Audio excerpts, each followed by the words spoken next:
আপুনি যি কাম কৰি আছে মৌলানা বদৰুদ্দিন আজমল সাহেব, এই কাম অসমৰ বহু মানুহৰ হাতত টকা পইচা আছে, ডাঙৰ ডাঙৰ মানুহ আছে, কিন্তু মন নাই, দিল নাই এই দুখীয়া মানুহৰ ল'ৰা ছোৱালীক ডক্টৰ ইঞ্জিনিয়াৰ বনাবৰ কাৰণে। একমাত্ৰ দেখা পাইছো আপোনাৰ মাজতে এই মায়া মহব্বত আছে। যিজন ব্যক্তি আমাৰ সন্মুখত বহি আছে, সেইজন ব্যক্তি আপোনাৰ হ'ব পাৰে দাড়ি টুপিৱালা। He is a master of all masters, teacher of all teachers. We have to salute him. We salute him. আজি সেই ব্যক্তি থকা ব্যক্তিয়ে অসমৰ চুকে কোণে চৰত যাব আজমল কলেজ, বীৰত যাব আজমল কলেজ, চিটিত যাব আজমল কলেজ, আপুনি টাউনত যাব আজমল কলেজ। আজমল কলেজে এটা শিক্ষাৰ ৰিভলিউচন অসমৰ মাটিত আনিছে। আৰু সেইকাৰণে মই ক'ব খুজিছো যে শিক্ষাবিদ যদি আপুনি বিচাৰি ওলায়, Maulana Badruddin Ajmal also a great educationist বুলি আমি অভিহিত কৰিব লাগিব। আমি তেখেতৰ দীৰ্ঘায়ু কামনা কৰিছো আৰু আমি সদায় আশা কৰিম যে তেখেতৰ এই support to the society, to the downtrodden society সদায় প্ৰিভেইল কৰক। ওপৰলৈ তেখেতক মজবুতি কৰক, তেখেতক দীৰ্ঘায়ু কৰক, তেখেতে যাতে আমাৰ সোসাইটিক সাৰ্ভিস দি আছে, ইয়াৰ কাৰণে মই চিৰকৃতজ্ঞ।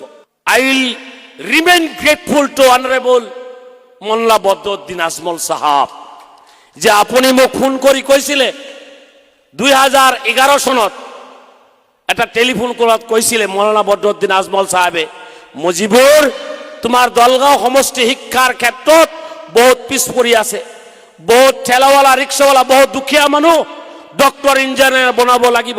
তুমি ইলেকশ্যনত হাৰিছা, একো কথা ডাঙৰ কথা নহয়, তুমি সমাজত কাম কৰি যোৱা, তুমি সমাজত সাৰ্ভিস দিয়া, এই সোসাইটিৰ মানুহখিনিক ডক্টৰ ইঞ্জিনিয়াৰ বনোৱাত সহায় কৰা। মই এখন কলেজ দি আছো, তুমি কলেজ ষ্টাৰ্ট কৰা।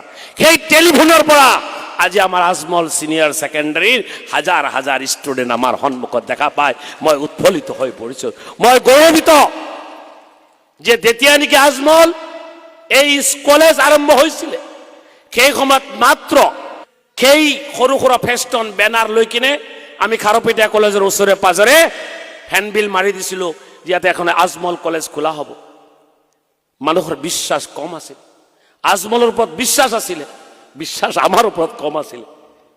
মাত্ৰ 10 জন সায়েন্সত আমি ছাত্ৰ এডমিশ্যন দিছিলো আৰু মাত্ৰ 5 জন আৰ্টছত আছিলে, আৰ্টছত ছাত্ৰ আছিলে মাত্ৰ 5 জন আৰু 10 জন আমাৰ ছাত্ৰ আছিলে।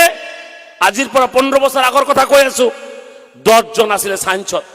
আপোনালোকে শুনি আচৰিত হ'ব, সেই প্ৰিন্সিপালৰ নেতৃত্বত মৌলানা বদৰুদ্দিন আজমল সাহেবে দিয়া টিচাৰসকলক মই নমস্য, মই সদায় সেলুট মাৰো যে সেইবাৰ প্ৰথমবাৰ কলেজ ষ্টাৰ্ট কৰাৰ পিছতে সুবান বাইৰ মাটিত ষ্টাৰ্ট কৰিছিলো ভাড়াঘৰত।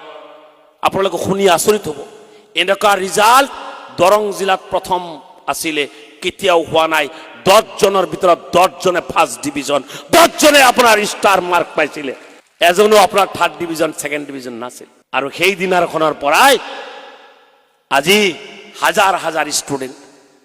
দুখ লাগে, দিলৱাৰ ভাই তাত পঠাই দিলে, কয় ভাই আমাৰ তো কাট আপ নম্বৰ শেষ, কাট আপ নম্বৰ নাই। আমি মাৰিলো ব্যালট পেপাৰ, কলেজ বনালো, কিন্তু সিস্টেম এটা আছে। আমাৰ কলেজবিলাক, আজমল সাহেবৰ কলেজবিলাকত কোনো MLA মন্ত্ৰী, ইভেন তেখেত নিজেও কোনোদিন ৰিকমেণ্ডেশ্যন নকৰে। ইয়াতে এটাই চলে, সেইটো হ'ল মেৰিট। মেৰিটত যি এডমিশ্যন পাব সিয়েহে আমাৰ কলেজত থাকে। এইটোৰ কাৰণে আমি ধন্যবাদ দিব লাগিব মেনেজমেণ্টক, ট্ৰাষ্টিক ধন্যবাদ দিব লাগিব।